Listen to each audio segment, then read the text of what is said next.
Hello. This is Letters to Ewan 61, Chakras and the Irishman. Come here, Bishy. Oh, God. The dog. I'm going to trust the synchronicity of this. The dog has like an automatic collar, and he's sitting by the dog door that opens. So every time you hear that noise, it's because the door thinks the dog wants to go out. Okay. Dear Ewan, when I was 20, I was closeted and fantasizing about gay sex, and my ass started getting warm. Imagining being wanted enough to be taken so that I wouldn't have to initiate my gayness was achingly painful.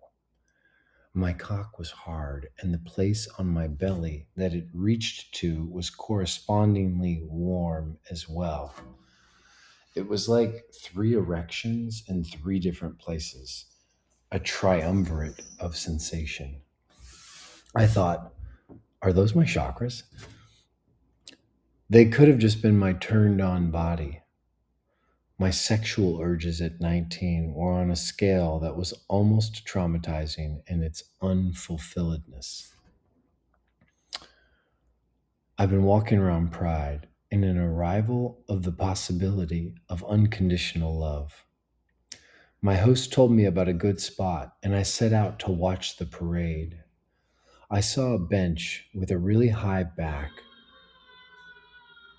where everybody was standing so they could see while leaning their asses on the high back. They had the best view without being in the crowdedness of the masses. I asked a woman if I could stand with her. She moved her bag, and we watched the parade together for about an hour. It felt safe and easy being above the crowd and knowing that Margaret was nice and her late husband's name was Mike.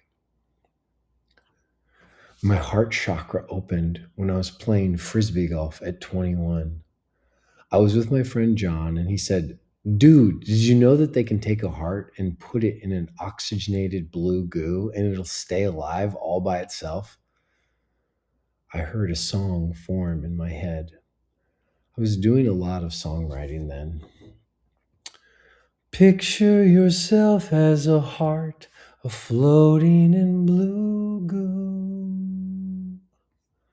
And I did. It's fun. Even now. Imagine if the sum total of your consciousness was just a heartbeat. Bubump, bubump, over and over. As I imagined what it would be like to just be a heart, my experience got more and more simple and essential. Just being a beat. I kept singing the song, and John yelled, "Stop singing that!" I smiled. Can't help it. The song went, "Picture yourself as a heart floating in blue goo.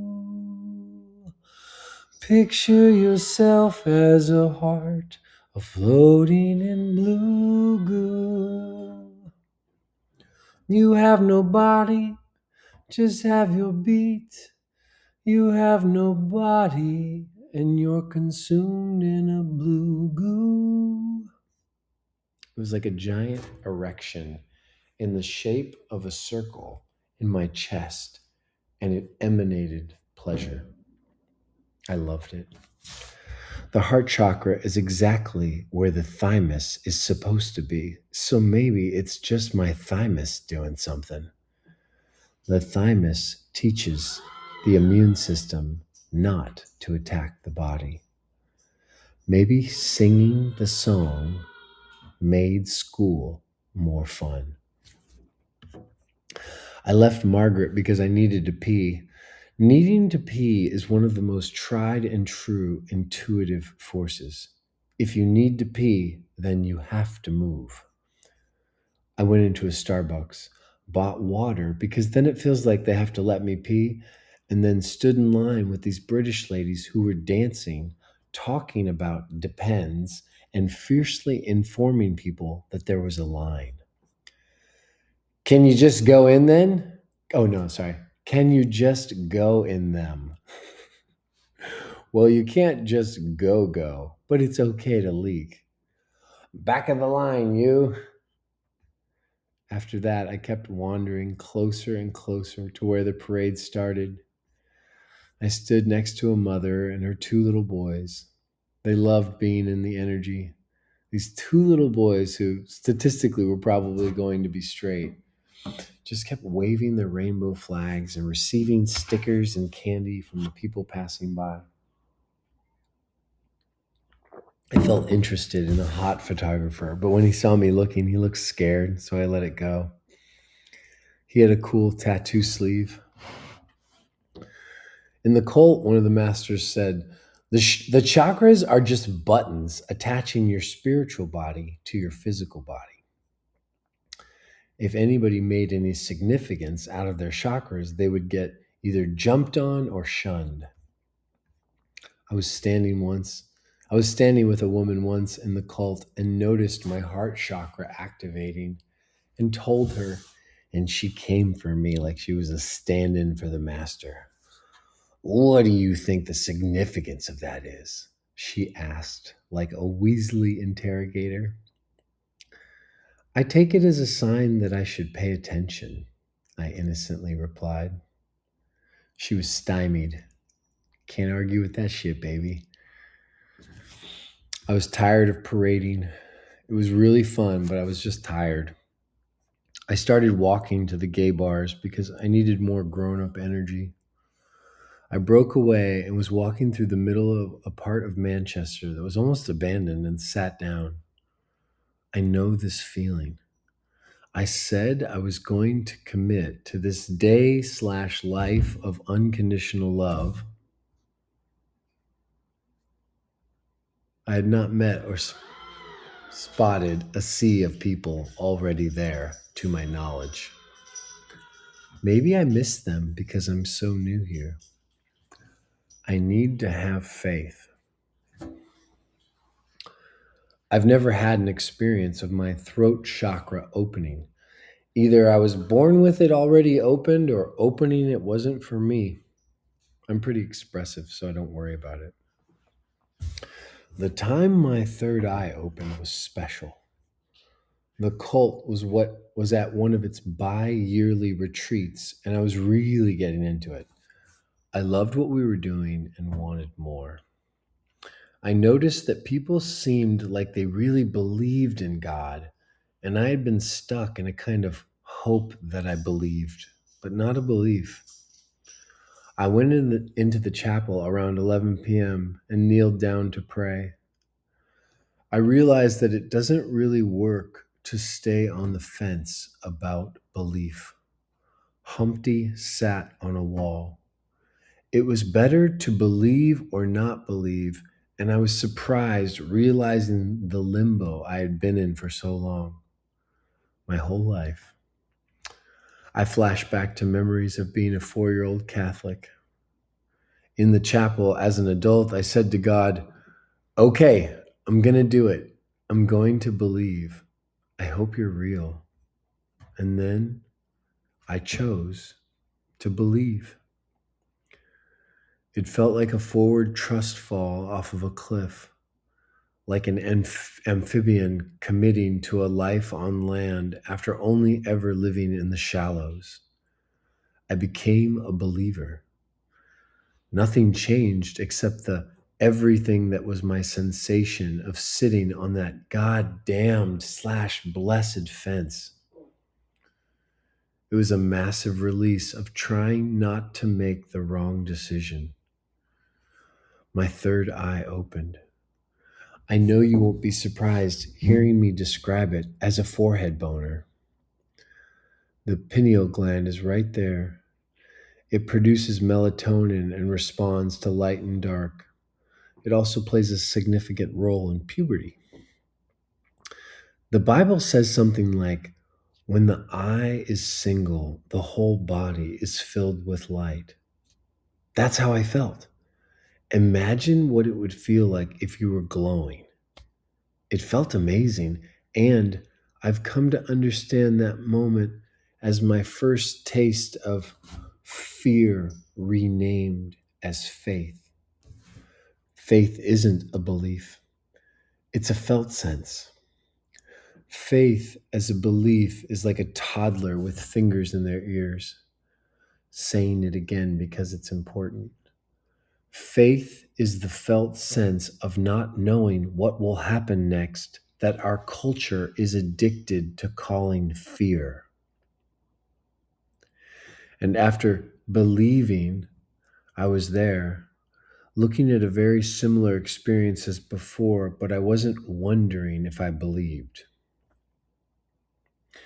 That little bit of extra permutation having been taken away, just looking at reality and assuming God is this, has made an incalculable amount of difference in how I experience everything.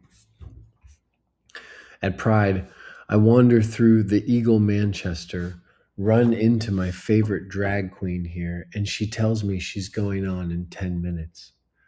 I grab a drink and wait. She comes on and starts dancing. I haven't chased anything today. I haven't felt much of any attraction or noticed much coming my way.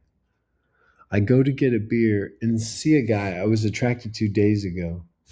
He was with his husband the first time, but this time he was alone. This feels good. He looks nice. He's masculine, and he's been masculine so long that it doesn't need to be pushed out onto everything. I walked up to him and said, I remember you from Thursday.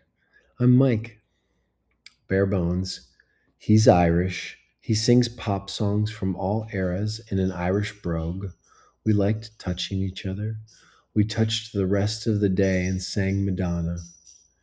There's something about a bad singer that gets my heart every time.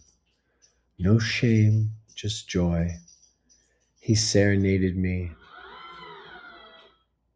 while grabbing my butt.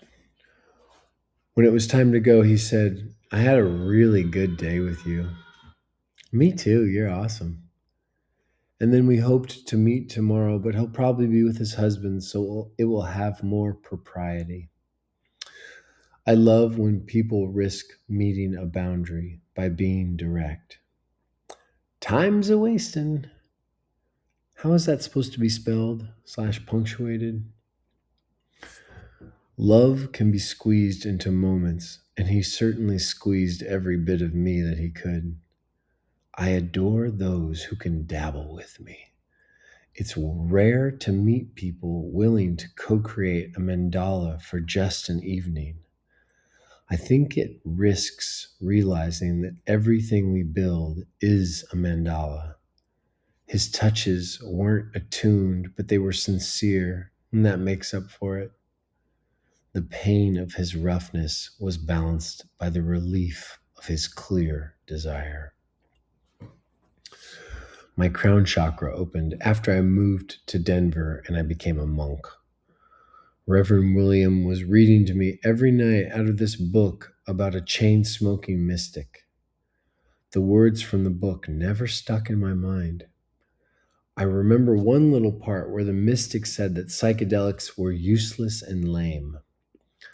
I have no idea what he was reading the night when, bam, my head blossomed. The top of my head felt like an exact mix between a flower blossoming and a boner. I was dizzy. I went to bed. I didn't sleep. The top of my head felt like the fire that comes out of a rocket, but bigger and unstoppable, a volcano that kept erupting. I wriggled all night. It wasn't ecstasy, but I wasn't worried I'd be okay. I wandered after Irish guy left. I found myself standing on the side of the street watching Pride go by. My back hurt and I would stretch it. I noticed I was subtly looking for that guy from days ago who I had avoided because his date was scowling. I was looking at the bustle and my mind was attached to searching for him.